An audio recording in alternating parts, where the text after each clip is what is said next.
For today's project, I have a super fun and easy round Santa sign. Stay tuned and see how fun and easy this project is.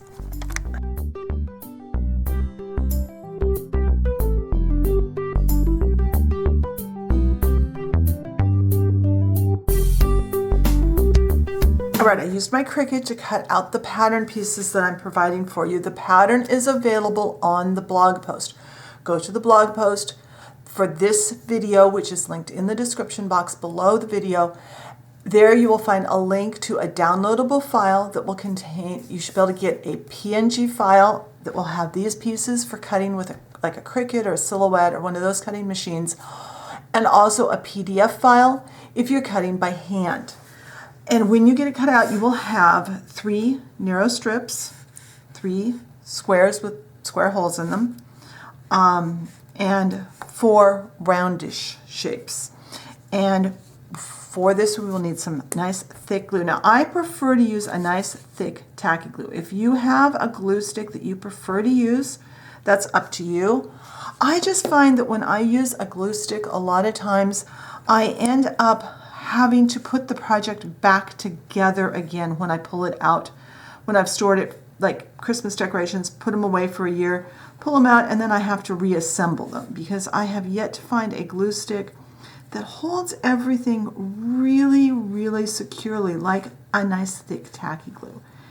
And if you use a nice thick tacky glue, you'll have a little bit of wiggle room when you first put things together if you don't get them lined up exactly the way you want them at first. But also a nice thick tacky glue will hold pretty much forever. I just have a lot more confidence in my projects when I glue with a tacky glue. But it does need to be a nice thick one. This one is a regular one, but it is a very, I let it sit open for a little bit, so it's thickened it up a little. If you've got a brand new bottle and it's not very thick, go ahead and put it out on your tray and let it thicken in the air, and then use it. And don't use very much. So I am going to turn the camera off. I'm going to get all of these pieces glued together. I'll glue the three belt pieces and the 3 buckles together, and I'll put them along with this 4-piece body piece off to the side to dry. And once the glue is completely dry, I'll come back and we can do our first coat of paint. I'll be right back. All right, my glue on these 3 pieces is dry, so I'm going to do the first coat of paint. For the first coat, I'm going to use these 3 colors. I have flag red, I have black, and I have moon yellow. This is only going to be the first coat for the buckle. So what we'll do is I'm going to find a small brush, and I'm going to paint the buckle with this color first. Then after this dries, I'm going to put my metallic gold over this yellow. That way I won't have to use as much of my metallic color paint, and I'll get a better coverage. So I'm going to do that. Then I'm going to take the black.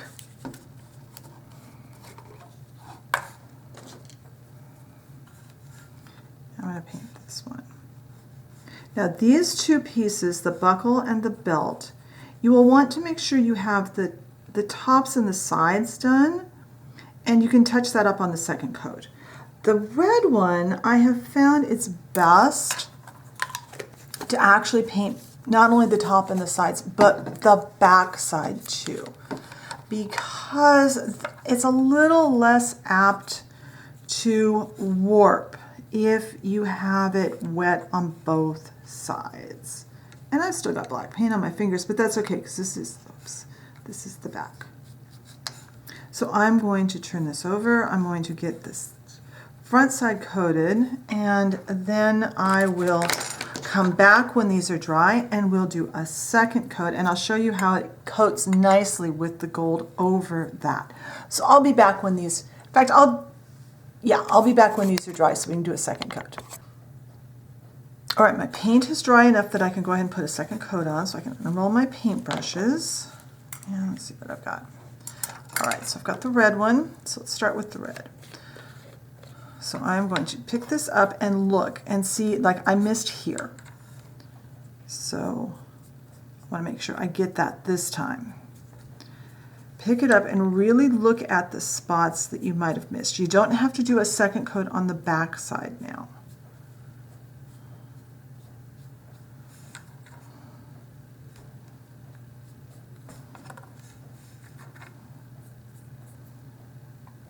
Now, I know a lot of people ask me why I paint the white cardstock rather than using colored cardstock. There's a couple of reasons for that. Number one, the paint is less apt to fade over time than the colored is. For this, because we're using multiple layers, I want to make sure that my sides are coated, and the paint kind of makes it look like a single layer. It kind of blends the edges together a little bit and kind of hides the fact that this is 3 pieces of cardstock instead of one thicker or something else. So missed the sides, so we'll go back into the sides on this one.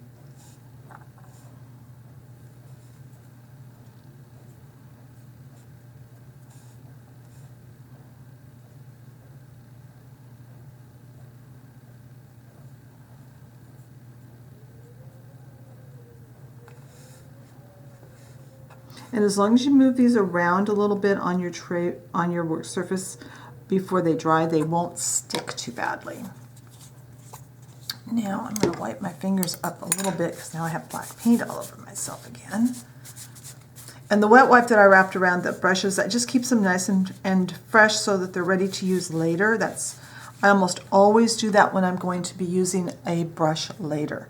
Now I have some brushed metal paint in brushed gold. Put just a drop of it off to the side. It's not going to take much. I'm doing that because I'm going to use the same paintbrush that I used earlier. No reason to wash that brush out and then get another one dirty. Now for this, I do want to kind of give a pretty thick coat of paint because I want to cover that. Metallic colors tend to be at least somewhat translucent in my experience. And you can actually change the tone of your translucent or tone of your metallic because of that translucency by putting different colors underneath. And someday I might dedicate a video to that and show you how to make like a warm gold and a cool gold and a very yellow gold. Today's gold is going to be pretty yellow because I put yellow base paint under it. Now those need to dry, and once that paint is dry, we'll come back and we'll glue our sign together. So I'll be right back. All right, my paint is all dry, so I am going to assemble this. Now I do recommend off camera, I did do a little dry fitting to make sure that I knew exactly where this was going to go. And let's see, it goes. Because when my Cricut cut, it didn't cut completely round. I think my, and that's fine. I kind of like that look. You can cut yours either round or slightly off from round.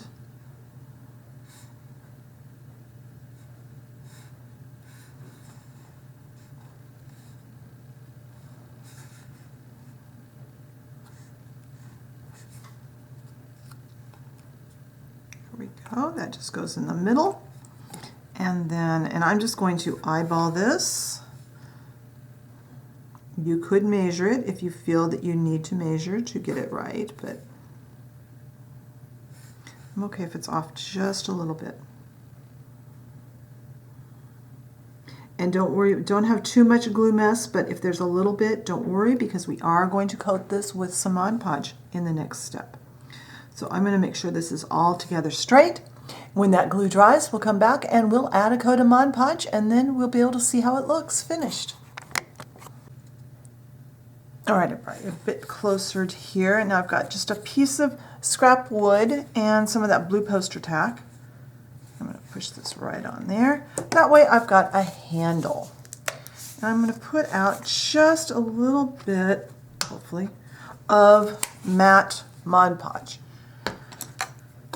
And I'm going to use a brush, and I'm going to just give this just a very light, even coat. Remember with Mod Podge, it has a nasty tendency to remain sticky. Even the matte will occasionally, The more gloss there is to it, the more tendency there is, I find, for it to remain sticky. And that's true not only, it's true on every surface. I've had it happen on cardstock and paint. I've had it happen on wood. I've had it happen on polymer clay.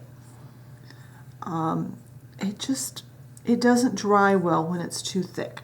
So we're going to let that coat dry. When this is dry, I will meet you over at the dollhouse and we'll see how it looks on the front of the dollhouse. See you in a sec. All right, I thought I would give us a view from further back today so we can see all of our Santa themed items in one shot. We have, from this year, we have our Santa doormat and our Santa flag in addition to today's sign. Then from last year, we have our Santa Stop Here sign and our Santa's mailbox. If you've missed any of those projects, all of them are on the channel, so be sure and check those out. I'll try to put links in the blog post for each of those projects. I'll try. No guarantees. My memory is not what it used to be. Be sure and go to the blog to get your link for the pattern for today's sign. If you enjoyed today's video, be sure and hit the like button. Leave me a comment. What kinds of things should I be thinking about for next year with the Santa theme? Because we will be continuing our Santa theme next year. So let me know what kinds of things you'd like to see me work on for that. If you enjoy my content and haven't subscribed, I encourage you to hit that subscription button and the notification bell so you know when I put up a new video. Thank you very much for watching today, and I will talk to you next time. Bye.